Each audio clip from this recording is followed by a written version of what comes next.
The Great War wasn't the first war to use trenches. They were constructed in small amounts in the American Civil War and the Russo-Japanese War, but the continuous maze of trenches that you see on the Western Front was a first. Trenches would run through the open countryside and through villages in France and Belgium. On the Italian front, they would be dug onto mountainside. The frontline trenches were called the main fire trench and would be lined with sandbags or wooden planks about 10 feet high. They weren't dug in straight lines, but instead dug in a sort of zigzag pattern as to protect soldiers from a shell scoring a direct hit in a trench and hitting every single soldier in a straight path. The pattern at least provides some cover for the men.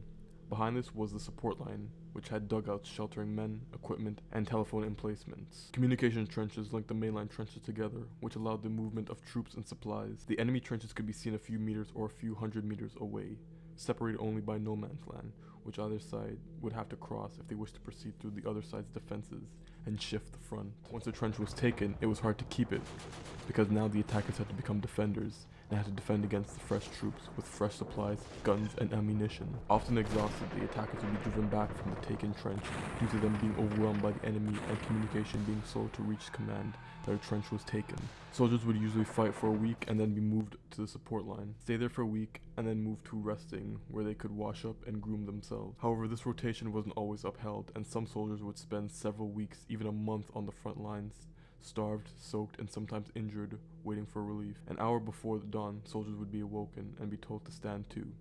Everyone fixed bayonets and readied themselves for a dawn raid. After early morning tensions subsided, soldiers would have their breakfast and clean their weapons. However, this was done in shifts, as not all soldiers were allowed to clean their weapons and eat at the same time. Then came inspection, where weapons and uniforms would be checked. Also, men would be checked for trench foot. Trench foot was caused by cold, wet, and unsanitary conditions sustained in the trenches, and would need amputation if severe enough.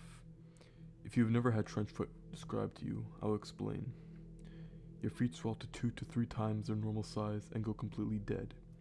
You can stick a bayonet into them and not feel a thing.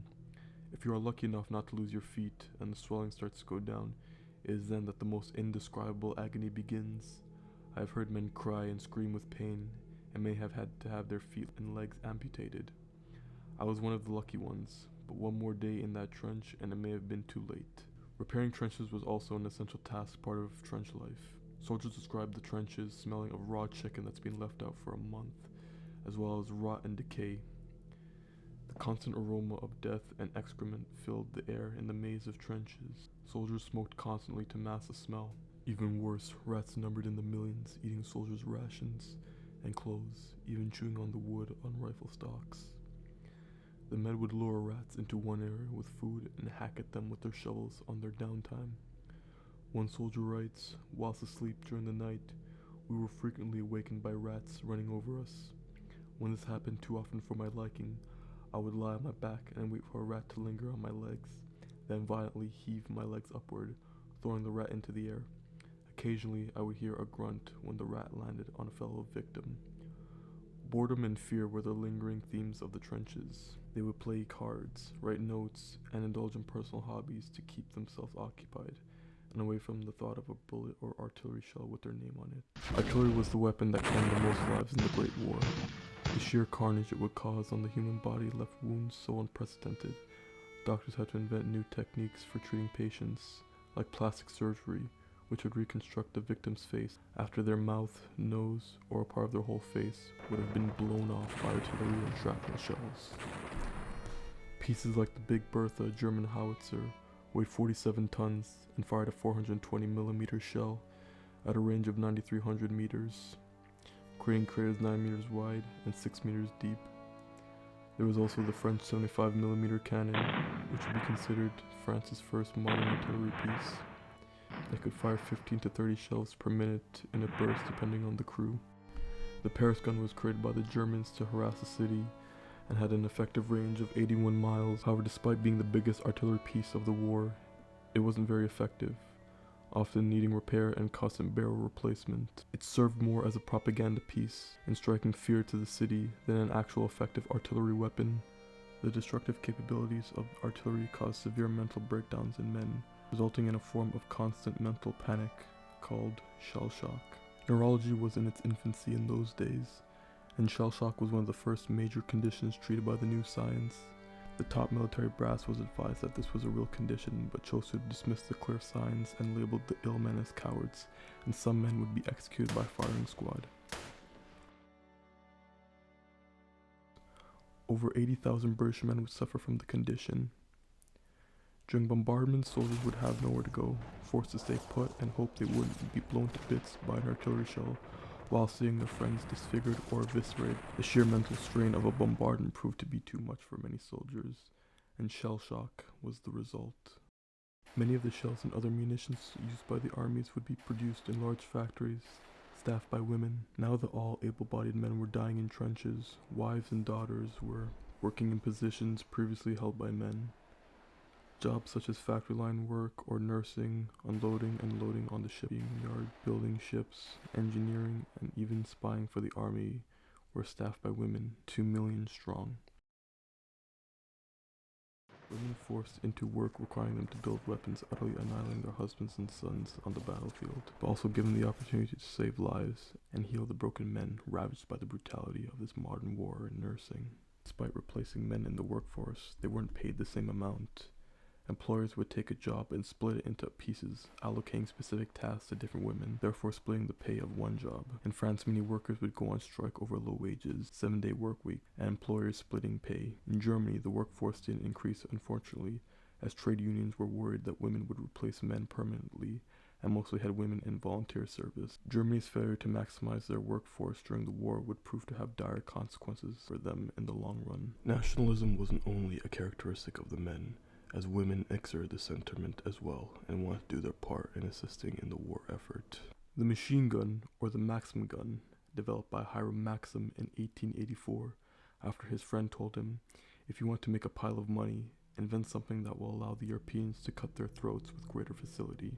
It would be the first recoil-operated gun, meaning the weapon used the recoil from the previous round to automatically reload the next round and fire it with one continuous pull of the trigger. The closest thing to a machine gun prior to this was the Gatling gun, used in the American Civil War, but it required the gunner to constantly work the crank, and was incredibly cumbersome, acting more as an artillery piece than an actual firearm. The Maxim gun was a radical step forward for firearms technology. It single-handedly changed the way the war was fought. Cavalry charges and massive armies walking through open fields were guaranteed suicidal endeavors, now that the Maxim gun could chuck 600 rounds a minute at the enemy at an effective range of 2,200 yards from a crew of at least 2 men. A water jacket around the barrel allowed the weapon to remain cool under continuous fire. As long as the gunner kept the jacket encased in water, the gun would fire indefinitely. Most armies would develop their variant of the same mechanism.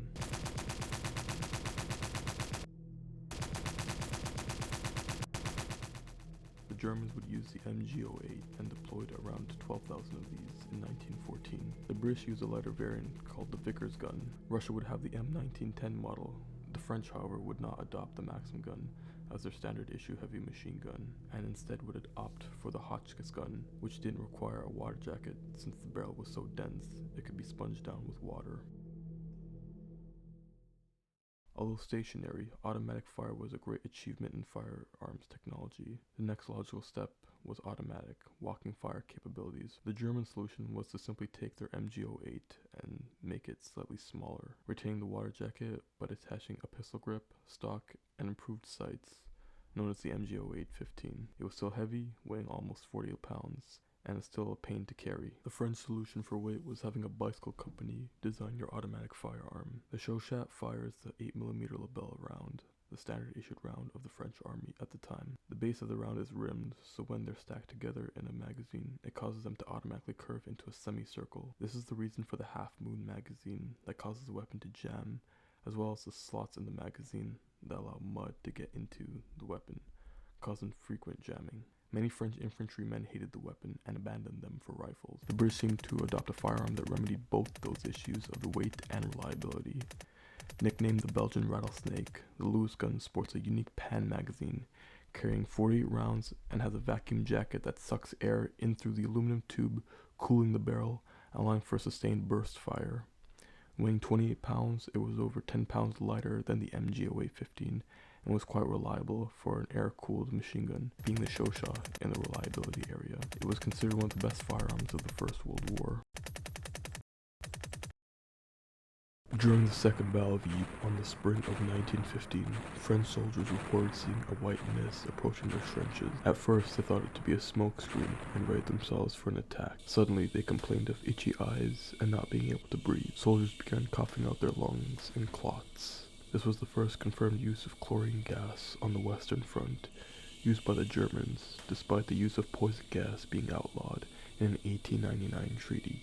In the east, the Germans gassed the Russian defenders of Ossowiec Fortress, thinking that all the men had been killed. Suddenly, hundreds of Russian troops with blood-soaked bandages and cloths came charging at the slowly encroaching Germans, coughing their lungs out and bleeding from their eyes, mouth, and nose. German troops were so terrified they ran back to their own side, with even some getting caught on their own barbed wire that went on for miles and miles. This battle would be known as the Attack of the Dead Men. Shells would be filled with gas and fired from a distance, with the wind blowing in the direction of the enemy, allowing the gas to be safely dispensed into the enemy trenches. The army struggled to come up with solutions and proper gas masks to combat the new deadly weapon. Some of the early designs were to soak a cotton pad in urine and wear over the face and nose, but this method proved ineffective and disgusting. The British tried to use a hood that you tuck underneath your collar, but this just limited airflow and made it difficult to breathe and see. The solution came from the Germans, who used a rubber mask with a charcoal-activated filter. More deadly and effective variants of poison gas, like mustard gas, with its thick yellow color, would be used later on in the war to deadly effect.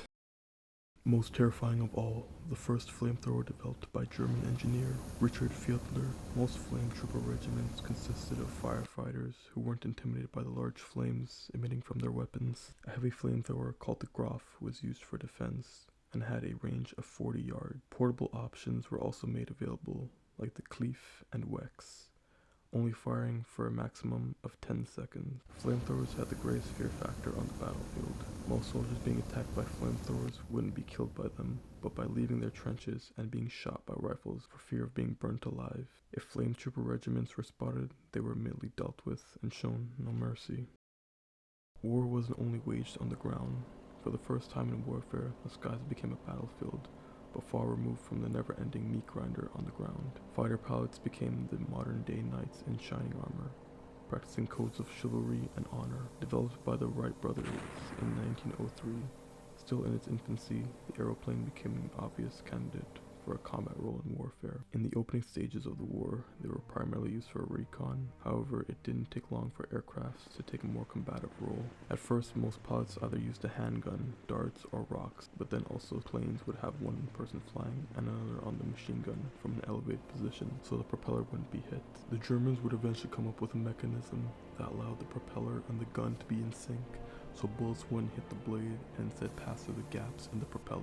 This allowed one man to fly and shoot, and thus air combat was very frequent. Often pilots in the skies would put on air shows for the men on the ground huddled in their trenches. Bombers came to play like the German Gothas, or the British Handley Page Type O dual engine, used by the Royal Navy Air Service. The largest was the Zeppelin Staaken R6, which had 4 engines and was the earliest closed cockpit aircraft. Machine guns like the Lewis gun and MG08 were converted for airplane use by stripping away the cooling jacket and using fresh air to cool the gun, and had a boost in their magazine capacities. Despite all the new advancements being made with airplane tech, the life of a flying ace was just as dangerous as the ground troops. The average life expectancy of a pilot was just about 20 minutes of flying time. Anti-aircraft guns on the ground made pilots' lives very difficult, and machine guns didn't have much of a problem chewing through the material of an airplane, which was mostly wood and canvas. Also, parachutes weren't used by the army yet, so if you were shot down, that was it for you. Even with the hardships and dangers,